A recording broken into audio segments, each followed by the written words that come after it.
Okay, thank you for joining us. We'll get started. My name is Kristen Capps. You've met Liz and Callie. I'm a staff writer for CityLab, the urbanism site for The Atlantic, and it is my pleasure to join you here.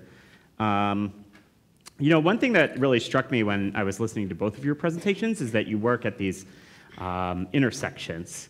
Your work is kind of at the intersection of something like printmaking and community development, and your work is something at the intersection of design and kind of social innovation. And I just wonder if you feel isolated. Do you feel like you have peers? Yeah, I don't mean if you feel lonely, but it's going to be a therapy session. Great, I asked for it. We are going to do some therapy up here. That's true. Yeah, do you feel like you're working as Mavericks, or do you feel like the field is following you where you're going? Go ahead. I was just going to say that I remember, I seem to be talking a lot about my old self, but I remember when I was like 22 going like, who's my mentor? And being like, oh, I don't have one. There isn't a person like the person that I want to be that I can look to. And I was like, okay, well, I'll just have to figure this out. And I think in a lot of ways that still holds true, and in other ways I see people like Liz and go like, yes, you know? Yeah. So.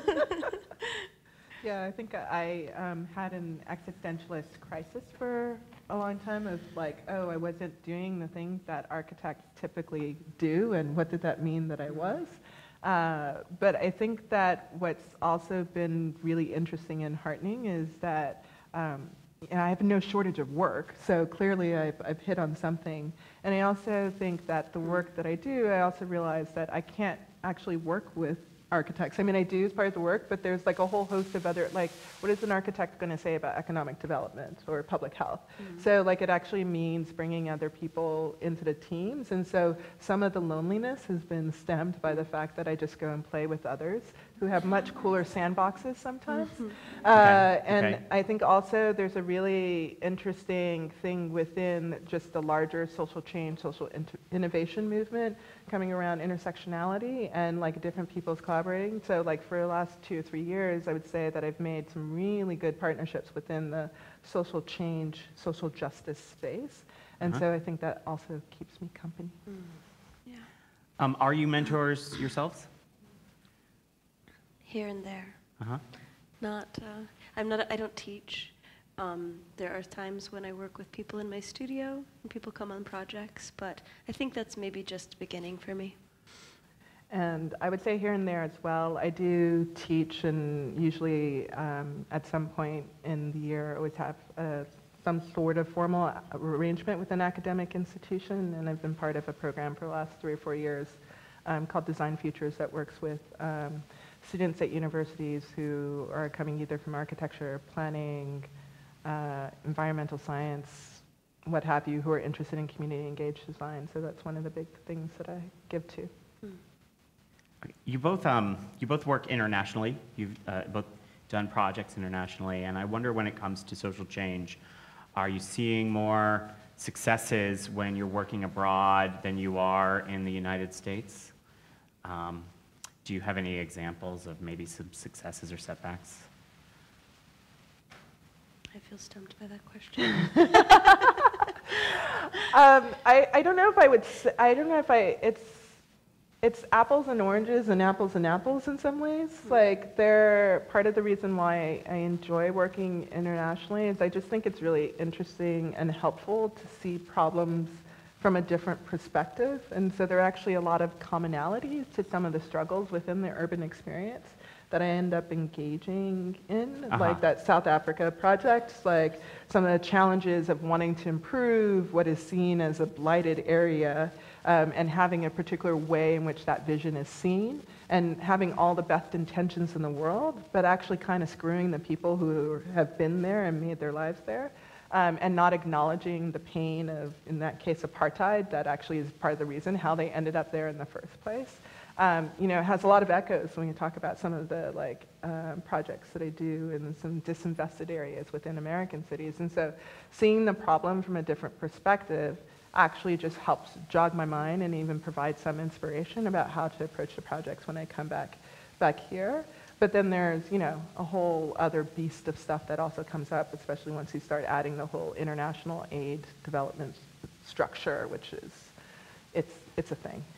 Yeah, I do want to talk about some of the structures, but I guess when I'm asking about the United States, I'm thinking a little bit about the election and the anxiety of the election and the kind of hard walls we have hit in conversations about race and immigration, being women, being human beings. And I wonder, do you feel any kind of change in your urgency given this conversation, or more frustration? How are you dealing with it in terms of self-care? How's the election affecting your work and your thoughts about progress? These are hard questions for me tonight. I think that, to be honest, personally, I'm at a place where I'm starting to become a little quieter in my practice and to withdraw a little. Even though you see me in these very public-facing projects in Haiti, in Braddock, and New Orleans, I do think that as a human being, I'm sort of starting the slow road, going the other direction. And I don't think that that's related to the election. I think that that's perhaps a little bit a part of why I don't feel like I have good answers for some of the questions that are a little bit more. Yeah, I mean, it's interesting in a way. I sort of feel like the elections lay bare some things, but you know, for the last 2 years, I've been heavily engaged in issues around race and community development. And yeah, there's a certain vitriol that's coming with the election, but the challenges of it were there before we even hit the craziness that is this election. And I think that the challenging thing that I'm finding is that there's not a lot of awareness of individual positionality. And so, you know, we're dealing with things that have taken generations to set up. So me and an inspirational project is not going to immediately tear down that wall. Yeah. And so I've been trying just a lot to just, the same thing I do in my work of just saying, let's break it down and just talk. Can you just see this person as a human being? I've been trying to bring to those conversations as well.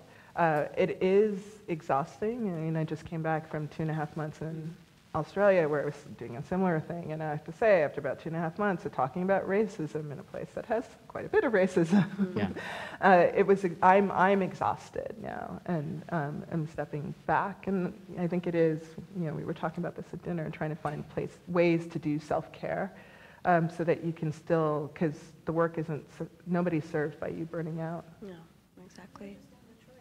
I was just in Detroit, yeah.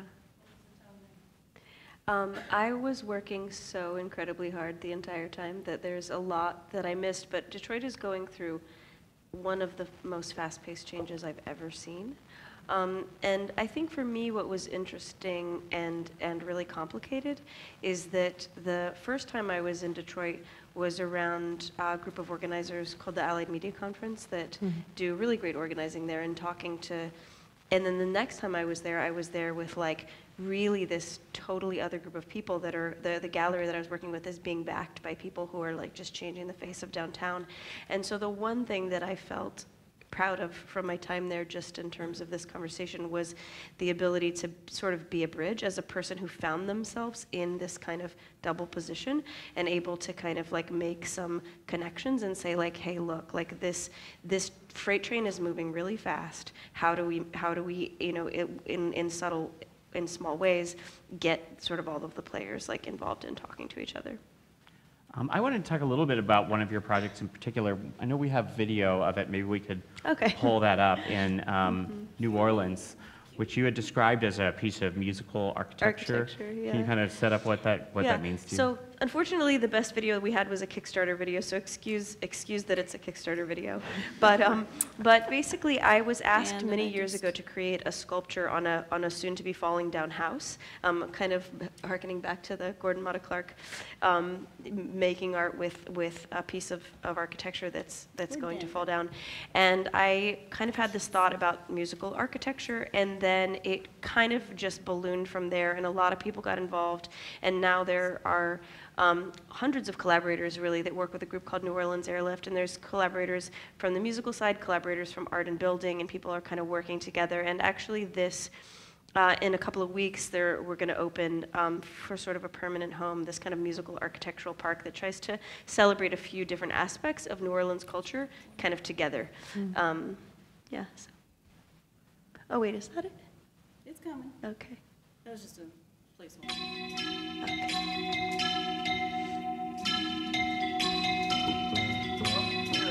It looks like a little shanty town, kind of wonky but charming. It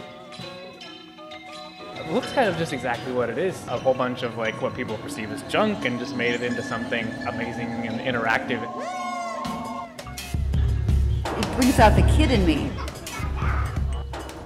Musical architecture. It was an idea that myself, Swoon, and Taylor Shepard kind of devised after thinking about houses and music and performances and what would happen if you could combine them all.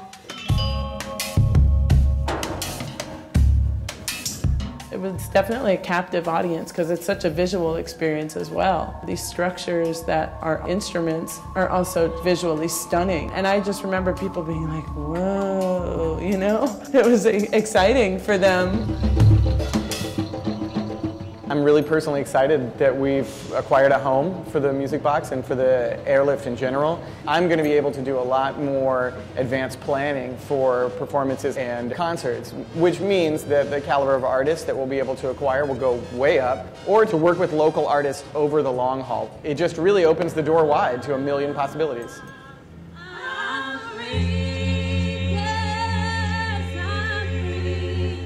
I like a good palette of music, you know, orchestrate and give something to the public that they wouldn't expect, and I guarantee you they won't expect any of the stuff that we do. The building allows us to take those structures, those sculptures, service it, add onto it, change it. This lot over here, it really is going to take a lot of planning. We have to put in drainage and bathrooms, we need power, planning a village, it's planning a town.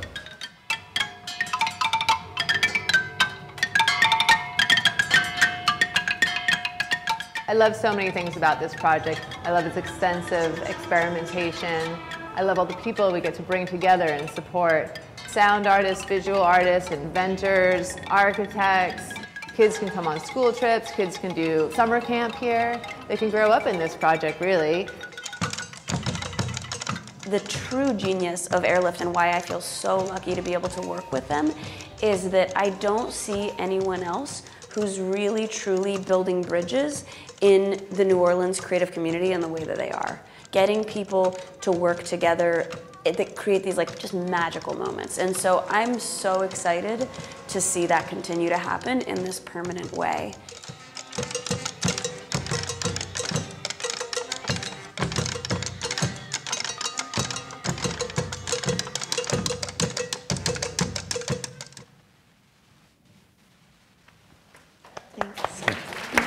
It's a great project.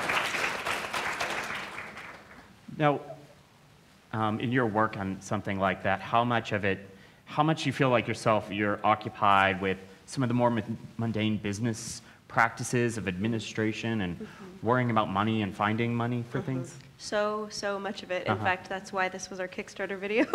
I mean, the thing that I have found, and that, you know, we talked about the need for self-care comes in because when you're working in such new spaces and when you're working in community, there are so many levels of things that you need to be able to think about. There's so many relationships that get built. And as we all know in our lives, relationships are complicated. You know, you're mentioning you're going into people's houses, having these conversations. Once you know and love people, things are harder. They're harder, you know? And so I think that everything from the kind of deep work of what it means to sustain friendships and relationships over time to what it means to try to keep the ball rolling and, you know, and also to be able to provide economic opportunities because so much of, there's a lot of pieces and I would say that we spend more than half of our time on the administrative, on the fundraising, on all of that stuff.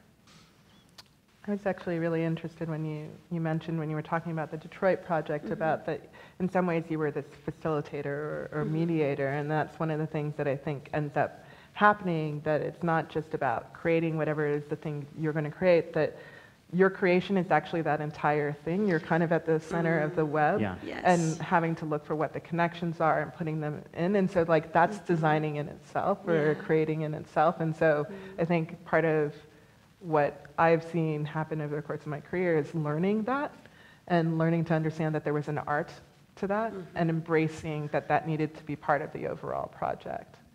Are you playing the same role from project to project? My title may change, Uh-huh. but I think in a lot of ways I become the connector on the project, and the one who sort of, I describe myself a little bit. There was a great article that came out a while ago about this idea of the expert generalist. So I see a lot of people like that. So, you know, I know a little about a lot of things in addition to being deep in design. So I can kind of be on the one in the team who, when the public health person says that, like, oh yeah, wouldn't it be great if we connected that with so-and-so? So like in the end, I end up becoming this hub of sorts on the team. And then I also end up being a lot the front leading people person, because a lot of my inspiration comes from going into the homes and stuff. So often then I become the default person when we're trying to think of like what's that next thing to do, or when a member of the community is coming and asking, they're generally like, so where's Liz? And so I would say, like, I don't know that those roles have titles, but that's what I do. I would like to just offer that are you familiar with Italo Calvino's Invisible Cities? So do you familiar with the city of Ercilia? It's a city that's built entirely by strings, and then the city disappears, but the strings remain. And so we called a project that I did in Sao Paulo, Ercilia, because we built a hub for people who are organizers from all over the city to come together, and then the structure was temporary, but the connections were permanent. Who are the kind of people that you seek out to develop projects with? Who are your favorite kinds of collaborators?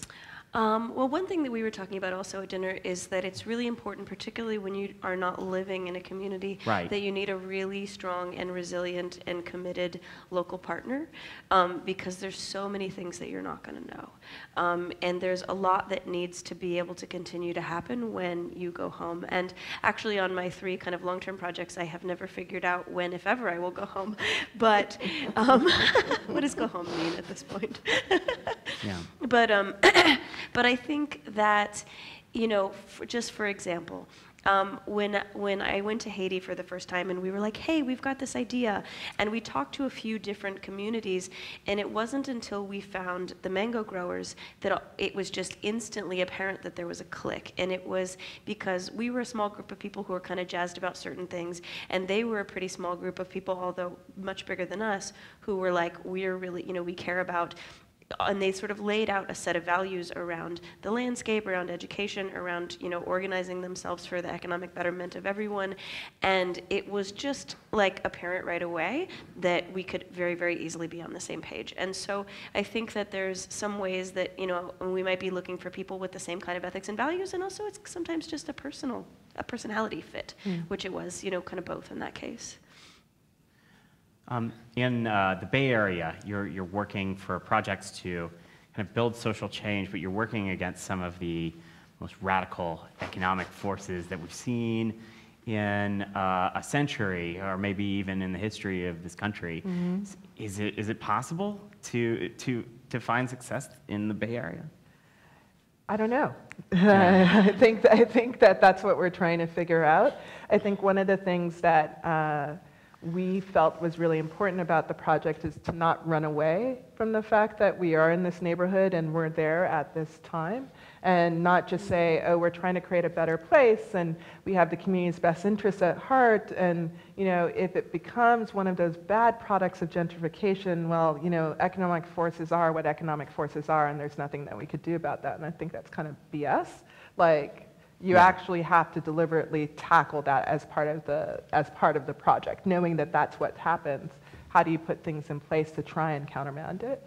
So for us, and I think some of that is repositioning what is the outcome that you're trying to do. So for us, it's not just like how do we create a community hub in this place, but actually like how do we actually build the capacity to stay? that's the mandate we've taken on for ourselves. And so that then plugs into the types of programs that we think of doing. It even plugs into how we design outreach, right? Can't just have an event and whoever shows up is whoever shows up. Sort of said, okay, the least powered group here, yet the one with the most to lose, is the historic African American residents, particularly the ones who live in the public housing just above our site. So we have a specific mandate of making sure that we're getting them out there, that we're counting their voices and getting that, and that is being written into the foundational DNA of the place. I'm struck, I was on a panel with Medora Carter a couple of years ago, and she said, poor people, it's not that poor people hate gentrification, they just hate that they never get to stay long enough to enjoy the benefits of it. So, like, how do we actually create these opportunities? And that's why we do a circus, but we also do job training workshops, because that's one of the things that came up from the community as something they were very interested in. And because we have specificity of who we're dealing with, we can also see that you know, so those who are in their 30s and up, for them, the job training that they're interested in are like the construction and the trades, because they're seen as good, solid jobs, and clearly we have a building boom going on, so, you know, if you can get into that. But for the younger kids, they're looking at Twitter, Facebook, and all of these things. They don't want to go do construction. They want to go into the tech arena. So we had a pot of money that we had been setting aside to make, to host coding workshops or figure out some partnerships. So we finally found a tech group and just launched a coding/art academy that will run until January and then have an installation on site. And the idea is that the kids are also being trained to host a coding workshop themselves. And so that's part of our outreach, and it's part of our development of the site. So it's being really specific about what we're bringing, with the hopes that we're laying in the seeds that the folks who are here, if they want to stay, have a little bit of leg up. We can't guarantee it, but we can also ask, what can we do to actually help? We have a closer look of one of Liz's projects in San Francisco, I believe, here. And I want to take a look at that and then kind of ask you after that about what it is you need from Sydney's, what you could get more, where you could get more support. Sure, and I'll just lean in and say, essentially, this is the video of the making of that booth that I showed. And all the audio is from the StoryCorps recording, and it's kind of just a way to show how you can get data from stories to tell you what could be there.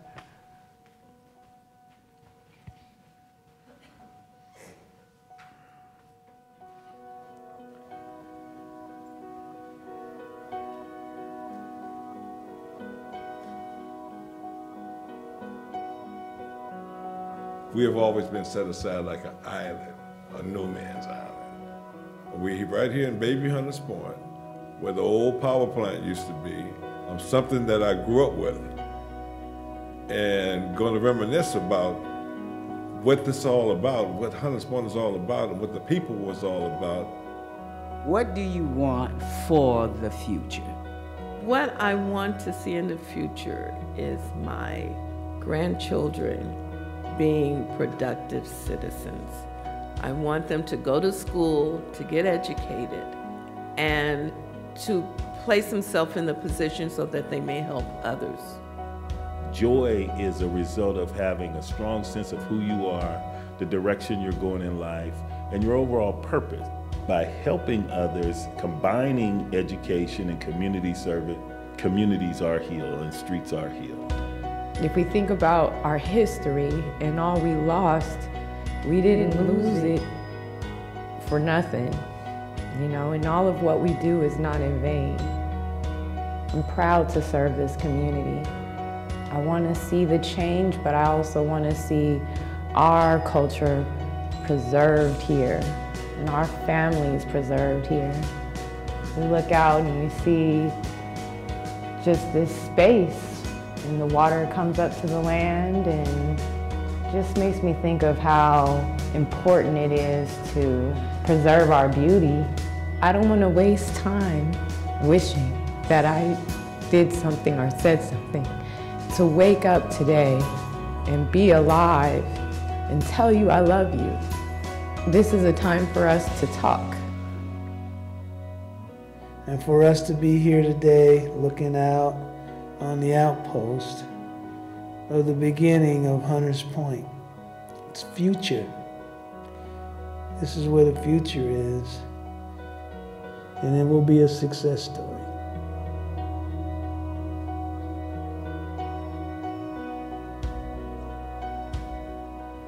It's got a pretty long credit, so you can kind of. Great, thank you. Thanks. So, what do you need to Small get, question. Yeah. What? I mean, I think part of what's made this project work is that we have a client who's really engaged. They don't always understand what it is that I'm trying to propose, or like I said, the circus made them really have a heart attack. But they're willing to try, and they're willing to invest in it. And so I think within cities, that's really helpful. And half of my clients are actually like companies, which I think is really interesting. So I think although there is like challenges around fundraising and development around these things, I think it's also about the actors that we're bringing to the table as part of it, and perhaps not moving forward within silos, but actually starting to think about what are these cross-cutting collaborations that we can do. And then I think there's also something about not forgetting the people in the neighborhoods that these projects are being cited in, and I want to completely dispel this notion that we're doing something for them, that there are incredibly amounts of resilience happening every day. And it doesn't mean that they may be at the level of surviving and need to bump up to the level of thriving, but that doesn't mean that they don't have expertise or an ability to contribute. They need the space created in which they can be able to do that effectively. So I think it's starting to look at those things from a real, tangible perspective, and maybe dispelling some of our old ways of how we build cities. Speaking of our old ways, I want to kind of talk about education and what you've learned in the ways that you've come up into your careers, and ways you think that our formal or informal education systems could better gear artists to pursue real progress in their work. You went to GSD, for example, so we can talk very specifically about GSD and what they do or don't do to help planners who are thinking about these kinds of questions. Yeah, I mean, I think that we're in an interesting time right now within, say, architecture and planning schools in particular, because there are a lot of students coming up who want to do this kind of work, and a lot of the schools are set up around what is the particular coursework you need to do to get your license. And those two things do not always match up. And so there have been efforts to start to bring in people who are doing this kind of work to teach a studio. Sometimes I think at some of the elite institutions, it's still a little bit surface in the way that it's being done. I will say for my part, the Design Futures program that I mentioned, one of the things that we tried to do is figuring out what are all these pieces that we felt are critical to how we practice, and then how do we get folks to come in and teach workshops around it. So if you come to the program, which runs for a week at the end of an academic year, and we have about 15 universities who have contributed to it because they realize they don't have it in their curriculum, and so they're kind of hungry for this opportunity. And so like I teach a course on human-centered design, someone else teaches on economic development, another person teaches about community power. And so it's kind of giving, and this past year we did a whole layer on race and equity, and how that also, we need to think about that. So I think there are various things happening that are starting to talk about disrupting the system. And even when I go in and do regular coursework, like I was teaching at Berkeley a couple of years ago, and I sort of said to myself, the students will have studio and other courses where they learn the official technical things of how to be an architect. And in my course, I was going to teach them how to be empathetic. And that was my mission. They will go to another class and learn how to design. I need to teach them how to be empathetic and how that to then begin to think about stitching that into design. Callie, you're building rafts, building musical hut things. You're building homes in Haiti.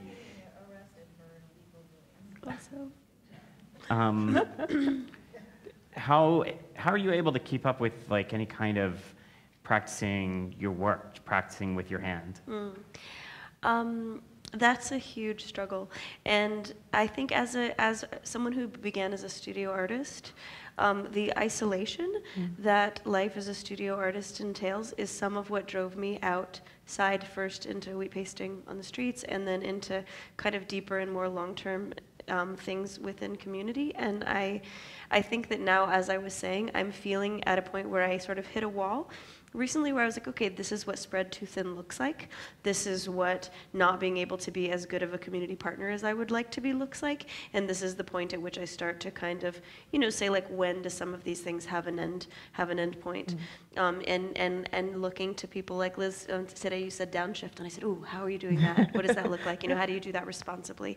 How, when you're working in community, what does it look like to start to slow that work down, and to make sure that there's not an abandonment that's happened? Because I have learned a lot of lessons through doing things the wrong way. Like you have mentioned a lot of things tonight that have just been really familiar to me as lessons that I learned, but through feedback from people going, hey, what's up? Like, what are you doing? You can't just show up in this neighborhood and act like this entitled kid and do X, Y, Z and go like, oh, right, okay. Here I am kind of taking the lesson, incorporating it, and growing over time.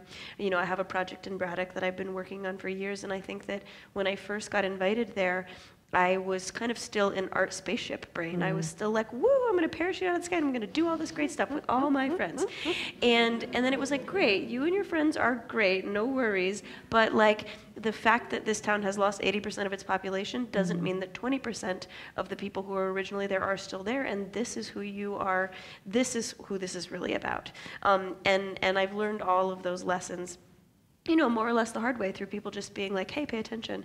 And I don't know how I got off on that tangent, but I was just thinking about education and what you were saying. And I went to school 20 years ago. I haven't been back since, and I haven't done a lot of teaching. And so I don't, really the education that I got was such a far cry from so much of what we're learning now. And so I've really just learned it kind of one step of the way, every step of the way. Do you feel a responsibility toward the people that you're working with in these three communities? Oh yeah, hugely. What's that like? Well, it's I think the thing that I was saying before, where it's beautiful, you were like, oh my God, I have all these friends, I've learned all this stuff. Yeah. And then it's also can be heavy sometimes, just because the more people you love, the more people whose trials and tribulations you care about. One example is while I was in Detroit working on the show, Hurricane Matthew's coming, right? And me and my main installer are people who've worked in Haiti for 6 years, so we're like throwing up practically with anxiety. We're getting phone calls, we're going back to installing, and then later that night, Hurricane Matthew starts to head to Florida, to my sister's house. And I was like, I cannot take this. Like, this is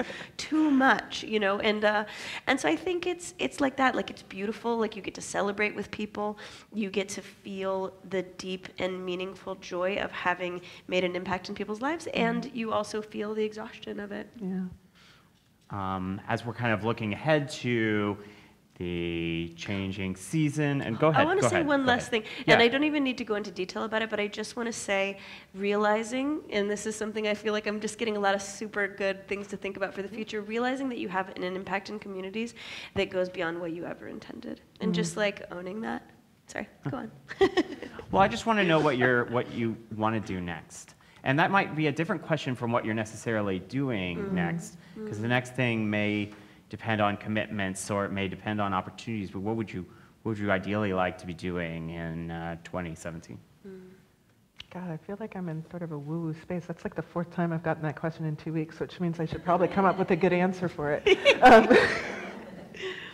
I think that right now, some of the things that I'm finding that I'm being tasked to do a lot, and that I'm like, oh, I actually am not so bad at this, is a lot of this sort of like race and privilege conversation as it relates to how we think about how we operate within communities is something that I've had to like do a lot of workshops on lately, but like to some effect. And so I think I'm looking at potential, not necessarily projects as in building projects, but activities, whether it's writing or stewarding of conversations that's happening around that. And there's some interesting collaborations that I think are on the horizon to be able to do that, and then figure out how do you fuse that back into like an act of making. Okay, all right. And I would say almost just kind of vibing off of that, that I feel like as well, you know, in the last 10 years, I was asking how to do really hands-on work. I really wanted to get into the soil and into the bricks and into the sort of like physical changes that that I could work on. And I feel like I am going through, like I was saying, a lot of sort of personal stuff of reckoning with my own family's history, and which has a lot to do with the history of trauma and drug addiction and mental illness, and a lot of issues that we struggle with culturally. And so I think I'm feeling myself in some ways transition out of the kind of brick and mortar work and into this kind of cultural conversation of how do we understand the relationship between trauma and addiction, trauma and violence, trauma and you know, so much that's going on with prison and with so many different aspects of our culture, and so starting to design projects that are maybe kind of more about like a larger conversation and less about building something. So I think we want to continue the conversation outside this room in the atrium where we can all have an opportunity to ask and answer questions. So. Oh, one shameless plug. So we're going to release some new tiles next week. I am working to start a ceramics workshop in the town of Braddock, and hiring apprentices and people from the youth program and local ceramicists, and working to just start a little factory where we make beautiful stuff. And so braddocktiles.org is the website, and you can buy tiles that we make there. Thanks. Thank you. Thank you all so very much.